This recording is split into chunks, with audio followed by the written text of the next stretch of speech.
Welcome to the deep dive. We're here to break down complex ideas and hopefully give you some of those aha moments. That's the goal. So today, we're diving into a world that's often, well, invisible, microscopic threats, things that affect millions around the globe but don't always make the headlines. Right. And you have to wonder, what does it really mean to be informed about health challenges that go beyond the usual news cycle? Exactly. It means looking deeper, doesn't it? It really does.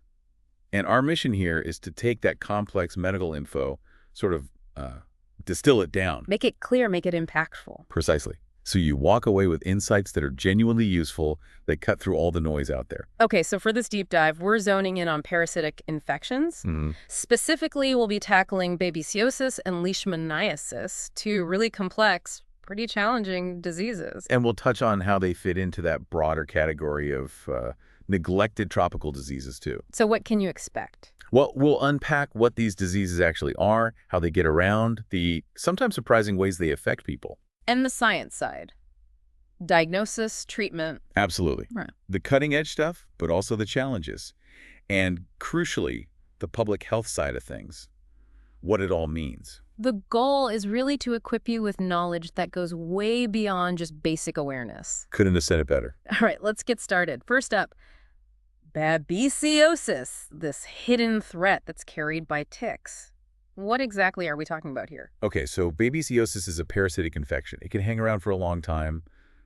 Sometimes it even seems to go away and then comes back, it relapses. And it's particularly tough on certain groups. That's the critical part, yeah. Yeah. It really hits people hard whose immune systems are already compromised, weakened. And who falls into that category, like specifically? We're talking about folks who might not have a spleen that's called a splenia, or people on treatments that deliberately suppress the immune system. Like for cancer or autoimmune conditions? Well, exactly. Things like rituximab for B-cell lymphoma or autoimmune disorders. Also people living with HIV/AIDS, or those on immunosuppressants after an organ transplant or for malignancy. They're at much higher risk. Okay, so how does this parasite actually spread? Is it just ticks? And what kind of problems does it cause? Primarily, yes, ticks are the main route. That's the classic transmission. But there's more to it. There is. And this is the big public health concern. We're seeing more cases and, unfortunately, a high death rate from transfusion-transmitted babesiosis. Through blood donations? Seriously? Yes. The parasite can actually be passed on through donated blood. It's a kind of silent, unexpected transmission route. Wow, that's a major challenge for blood safety. I also read about another really surprising, almost alarming complication involving the spleen, even in healthy people. You're right. It's a splenic rupture. The spleen actually tears or bursts. Right, grease. And what's fascinating, maybe a bit counterintuitive, is that this often happens in younger, healthy individuals, people who you'd think have a competent immune system. Even if they don't have many parasites in their blood. Often, yeah. Low-grade parasitemia. So managing it depends on how stable the patient is. If they're unstable, bleeding internally, it might mean emergency surgery to remove the spleen, a splenectomy. And if they're more stable? If they're stable but still bleeding, doctors might try something called splenic arterial embolization, basically plugging the bleeding vessel. Or if there's no active bleeding into the abdomen, just very careful monitoring might be enough. That's quite a spectrum of responses, but losing your spleen? Yeah. What are the long-term consequences? It's a significant issue. Without a spleen, you're at a much higher risk of babesiosis coming back, relapsing, or getting severe infections from other germs. It's a really difficult situation. Definitely.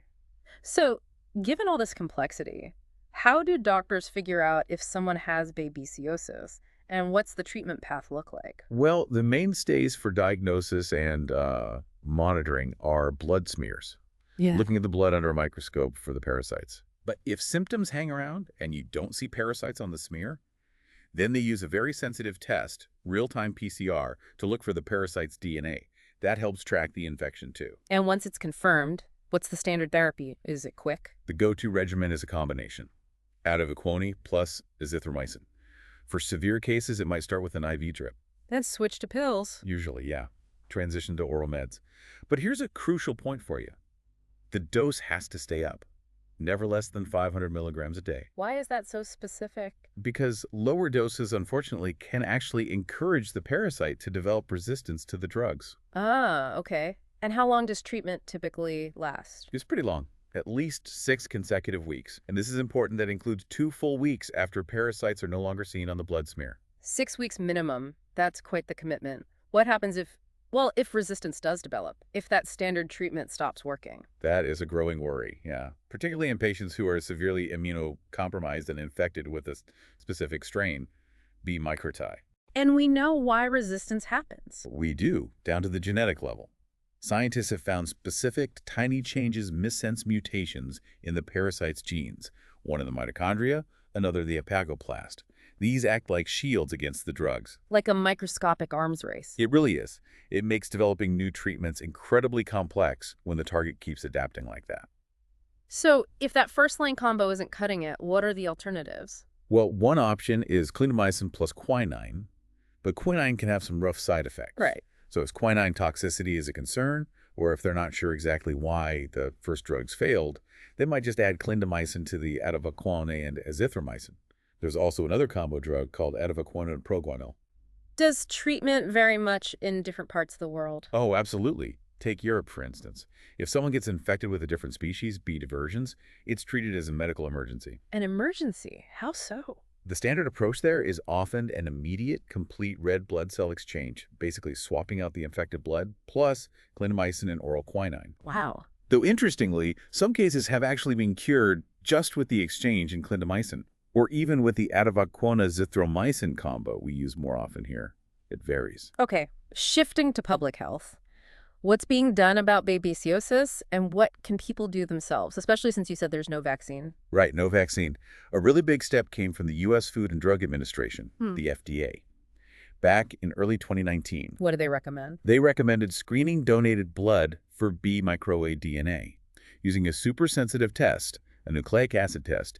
This is specifically for 14 states known to be endemic, plus Washington, D.C. And that's expected to make a difference. A huge difference. It should significantly reduce, maybe even prevent, babesiosis transmitted through transfusions. It's a major safeguard for the blood supply. That's great news. What if you've actually had babesiosis? Can you donate blood later? No, unfortunately not. The rules are strict. If you've had a history of babesiosis, or even if you had an infection without symptoms that was confirmed by a lab test, you're indefinitely deferred from donating blood, permanently. Okay, so no vaccine, no preventive drugs.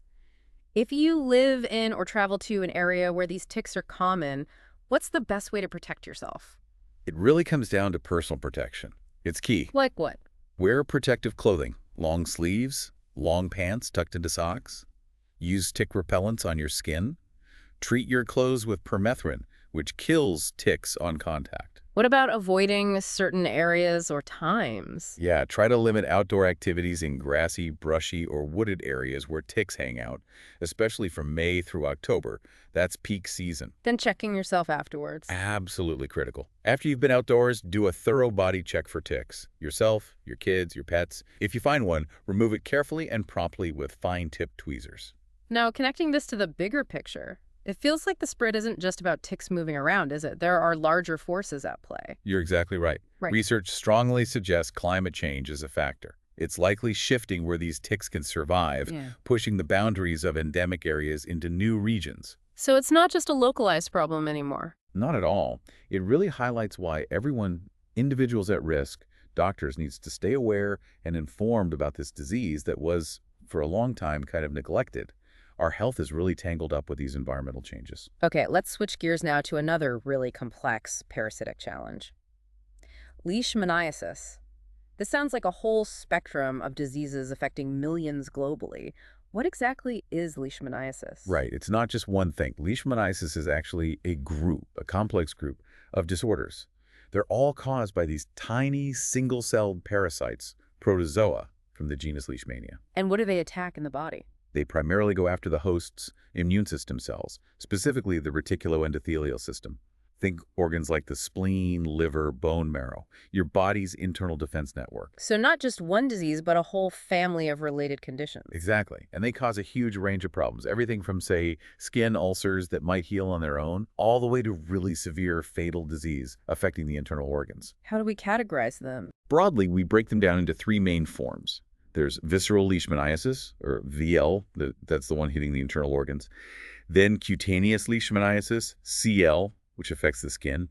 And finally, mucosal Leishmaniasis, ML, which can be incredibly destructive to, well, mucous membranes. And lots of different species cause these. About 20 different species of Leishmania are known to cause disease in humans. It's quite diverse. How do these parasites live? What's their life cycle like, and how do they spread? It's fascinating, actually. They have two main forms. In their insect vector, the sandfly, they exist as these little flagellated forms called parasitic. They can swim around. Okay. But once they get into a vertebrate host, like us, they change. They become non-flagellated intracellular forms called mastigotes. They basically hide inside our own immune cells. Clever. And how do they get from person to person or animal to person? Through the bite of tiny infected sandflies, phlebotomine sandflies. Different types live in different areas. Phlebotomous in the Old World, Asia, Africa, Europe, and Leishmania in the New World, the Americas. And the transmission patterns. It could be anthropogenic, meaning the sandfly bites an infected human and then bites another human. Or it can be zoonotic. The sandfly picks it up from an infected animal like a rodent or a dog and then transmits it to a human. Are there other ways? Less common? Very rarely, yes. Human-to-human transmission has been documented through things like sharing contaminated needles among IV drug users, or even from mother to child during pregnancy in utero. But sandflies are the main route by far. What's the scale of this problem globally? How many people are we talking about? The numbers are really quite shocking. Leishmaniasis occurs in 98 countries, mostly developing nations, across tropical and temperate zones. And the case numbers? Over 1.5 million new cases pop up every single year. And the global prevalence, the number of people living with the infection right now, is estimated at 12 million. 12 million. That's huge. Are we making any headway against it? Any good news? There are some bright spots, definitely. On the Indian subcontinent, India, Nepal, Bangladesh, there's been a major push to eliminate visceral leishmaniasis. And it's working. It really is. They've seen marked declines in cases. Over 90% of the program sites there have actually hit the target of less than one case per 10,000 people. It's a significant achievement. But globally? Globally, the picture is mixed. While things improve there, East Africa now carries the heaviest burden of VL. So it shows that targeted efforts can work, but the challenge shifts geographically. Let's focus on that visceral leishmaniasis, VL, also called kala azar or black fever. What does that look like? What are the symptoms? Typically, it starts pretty abruptly. Moderate to high fever, often with rigor, intense shivering, and chills. And the physical signs? The most striking thing is often a hugely enlarged spleen, splenomegaly. Sometimes it's so big you can actually feel it or even see it bulging through the abdomen. The liver usually enlarges too, and in many places, lymph nodes swell up. And that name, black fever, where does that come from? Patients often lose a lot of weight, feel very weak, and their skin can develop this gradual, diffuse hyperpigmentation, a sort of dark grayish color. That's the kala azar, the Hindi term for black fever. What happens in severe advanced cases? You can see severe anemia, which can actually lead to congestive heart failure. And because platelet counts drop really low, thrombocytopenia, bleeding problems are common. Low spleens, gum bleeding, even internal bleeding. Now, you mentioned earlier that HIV and VL have this dangerous synergy. Can you expand on that connection? Yeah, it's a really deadly combination. If you're HIV positive and living in an area where VL is common, your risk of actually developing VL goes up dramatically several-fold. Wow. In Mediterranean Europe, for example, something like 70% of adult VL cases were associated with HIV co-infection. Why is it so bad together? Because both diseases hammer the immune system. This co-infection often leads to atypical features of VL, making it harder to recognize. And it messes with diagnosis too. Standard antibody tests can be negative in up to half of these co-infected patients. Has HIV treatment helped? Yes and no. In Europe, widespread use of HAART, highly active antiretroviral therapy for HIV, has led to a decline in co-infection rates. But unfortunately, it's rising in parts of Africa and Asia. Ethiopia is particularly hard hit. Up to 30% of VL patients there are also HIV positive. How do doctors diagnose VL, especially in resource-limited settings? The gold standard, the definitive diagnosis, is finding the parasite itself, the mastigotes, in tissue samples. Aspirates from the spleen are the most sensitive, over 95%, but obviously that's invasive. Right. What about simpler tests for field use? There's a rapid diagnostic test, an immunochromatographic test called the RK39 RDT. It's used worldwide. Just needs a finger prick of blood, gives you a result in about 15 minutes. It detects antibodies the body makes against the parasite. very useful. But does it have limitations? It does have one key drawback. It detects antibodies, and those antibodies can stick around for years even after the patient is cured. So you can't use the RK39 test to confirm someone is cured or to detect if the disease has relapsed. Are there newer rapid tests? Yes, a newer one, the RK28-RDT, seems to have even better sensitivity and specificity, particularly noted in Sudan. What about more advanced lab-based tests? There are highly sensitive molecular tests that detect the parasite's DNA or RNA. Things like PCR, LMP, quantitative, real-time PCR. These are great, very accurate, but they generally require specialized labs and equipment. Okay, let's talk treatment for VL. What's the approach? Is it straightforward? Definitely not straightforward. It's complex. The best drug, the right dose, how long to treat for it all varies quite a bit depending on where in the world the infection was picked up. And relapse is common? Very common, often within 6 to 12 months after finishing treatment. So long-term follow-up is really crucial. What are the main drug classes used? Historically, the first-line drugs in many places were pentavalent antimonial compounds, SBV for short. Think sodium stibogluconate or meglumine antimoniate. But there are issues with those. Big issues with resistance, especially in places like Bihar, India. Cure rates there with SBV are now below 50%. Plus, they can have significant side effects, joint pain, muscle aches, liver issues, potentially serious heart rhythm changes on the ECG. So what else is in the toolkit? Another major player is amphotericin B, AIM-E. It's actually first line now in Bihar because of the SBV resistance. Does it have side effects too? The original formulation, AB deoxycholate, definitely does. Fever, chills, kidney problems are common. But lipid formulations, AMA, were developed. They're much less toxic and allow for higher doses. Is ALM widely used? Yes, and it's actually one of only 2 drugs currently approved by the FDA specifically for VL.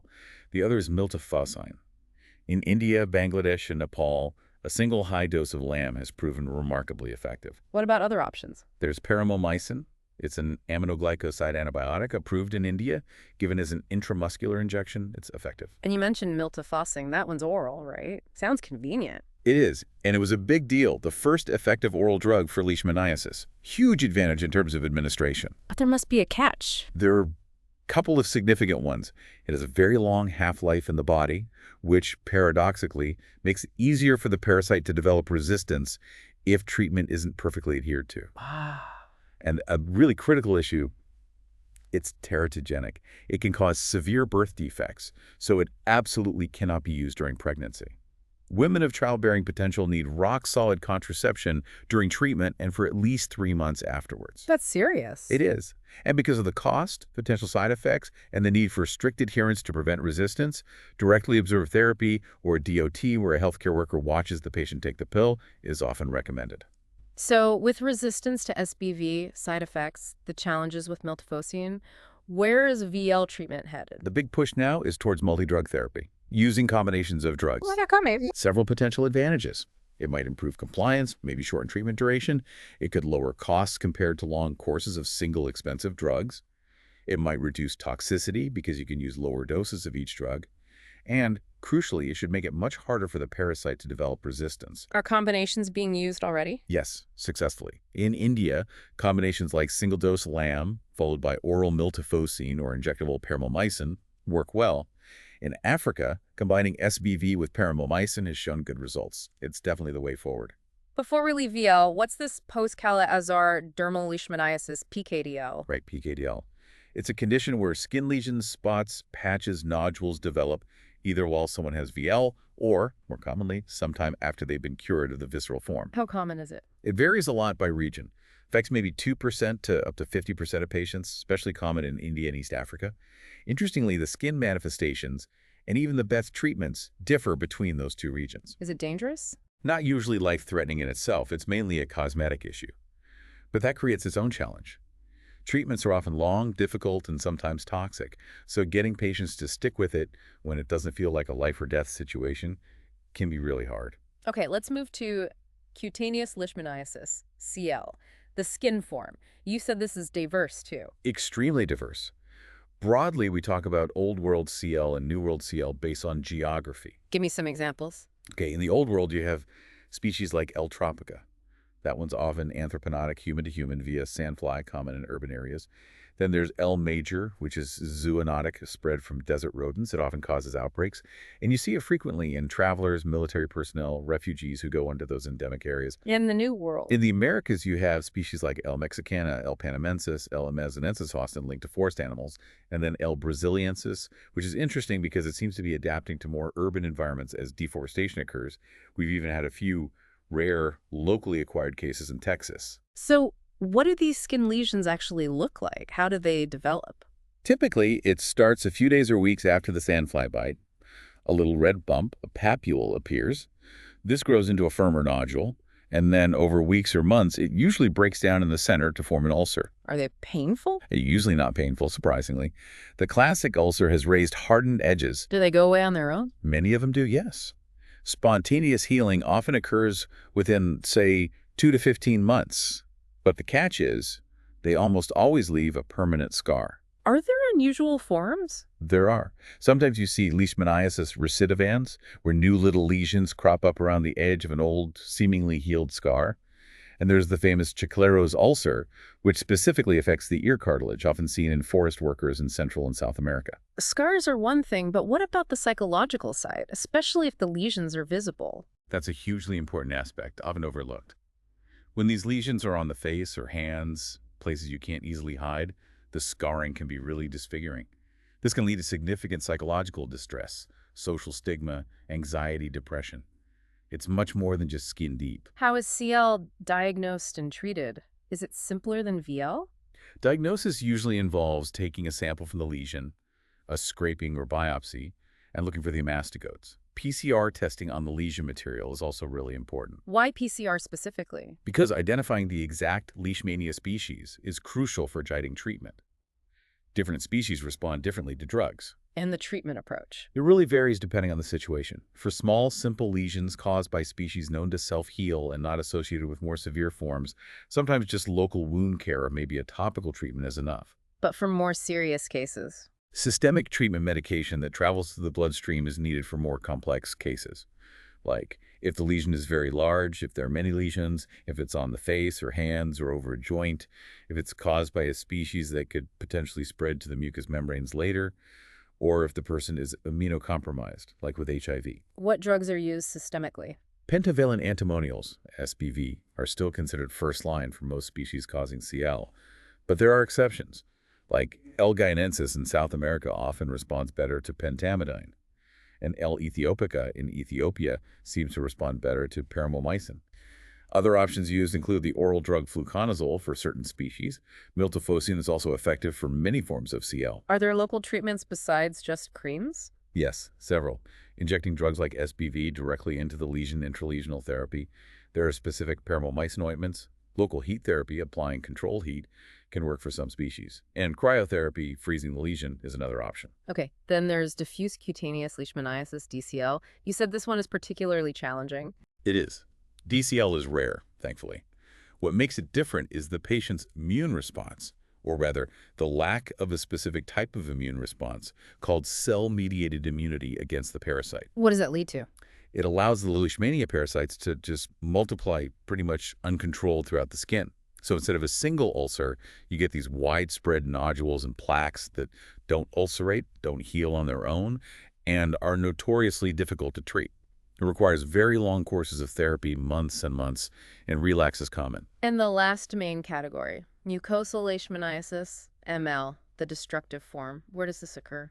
ML is almost entirely a New World problem found predominantly in the Americas. It's most often caused by Leishmania babesiosis. How does it develop? Does it start in the mucous membranes?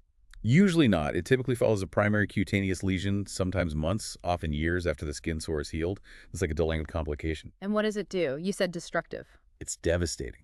It primarily attacks the tissues of the nose and mouth, the upper respiratory tract. It might start subtly, maybe just persistent nasal stuffiness or occasional nosebleeds. But it gets worse. Much worse. It can progress to destroy the nasal cartilage, perforate the nasal septum, the wall between the nostrils, leading to collapse of the bridge of the nose. Very disfiguring. It can also spread to involve the palate, the pharynx, the larynx. This can cause difficulty swallowing, changes in voice, even problems breathing. That sounds horrific. Does it ever resolve on its own? No. Absolutely not. Unlike some CL, ML never heals spontaneously, even though the patient often has a very strong immune reaction going on. And secondary bacterial infections like aspiration pneumonia, if the throat is involved, can actually be fatal. So urgent treatment is critical. Essential. Prompt, effective treatment and really close long-term follow-up are vital. What's the treatment for ML? The drugs of choice are the pentavalent antimonial agents, SPV, usually given for a longer duration than for CL.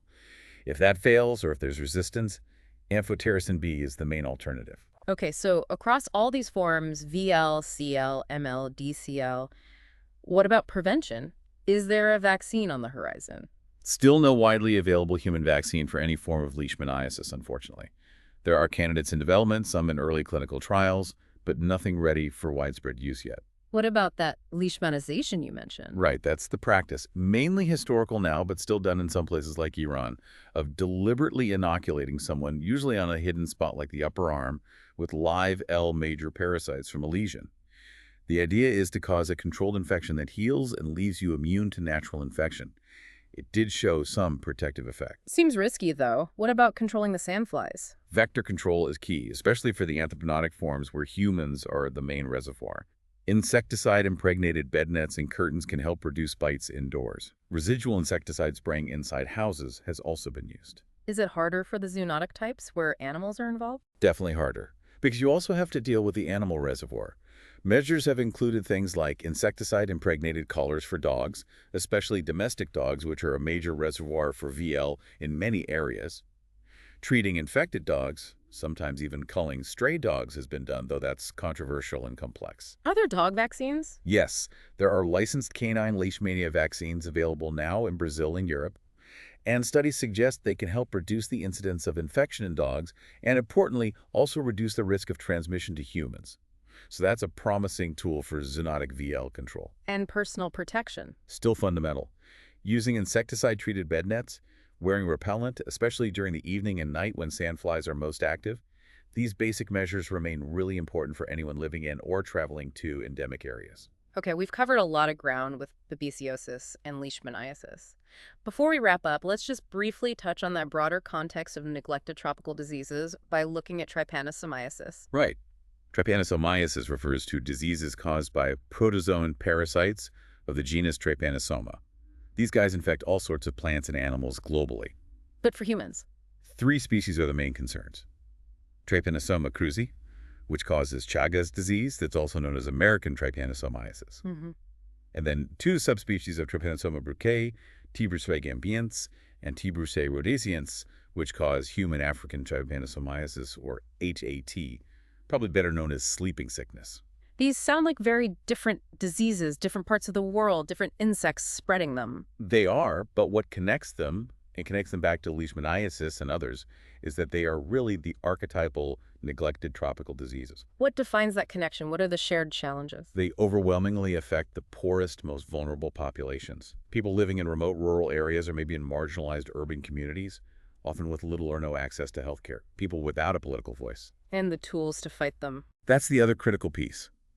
The drugs we have to treat many of these conditions, including the trypanosomiasis, are often decades old. They might not be very effective anymore due to resistance, they can have serious side effects, or they might just be hard to get hold of. Availability is a huge issue. So it's a systemic problem. Lack of resources, lack of research focus. Exactly. It's a stark illustration of global health inequities. Where you live and how much money you have, unfortunately, still dictates your risk for these diseases and your access to potentially life-saving treatment. That really puts the challenges we've discussed today into a sobering, broader perspective. So, reflecting back on this whole deep dive, what are the key takeaways? Well, I think we've really peeled back the layers on babesiosis and leishmaniasis, haven't we? We've seen just how intricate they are, the unique life cycles, the incredibly varied ways they show up in people, the constant challenges in diagnosis, treatment, resistance. And the ongoing global efforts to prevent them. Right. It's complex. And hopefully, by digging into these specific examples, these details, you get a much deeper appreciation for the sheer complexity of global health overall. Absolutely. And maybe also an appreciation for the incredible, often quiet work being done by researchers, by public health workers on the ground, battling these often unseen threats. One parasite, one patient, one community at a time. Yeah. So maybe a final thought to leave you with. Go for it. As we think about all these details we've unpacked today, what other complex challenges out there, maybe in health, maybe in the environment, maybe in society, are being overlooked? What could benefit from a similar deep dive, a closer look beyond just the surface? And what role can our own curiosity, our own willingness to look deeper play in uncovering those crucial details that really need attention? Exactly, something to ponder.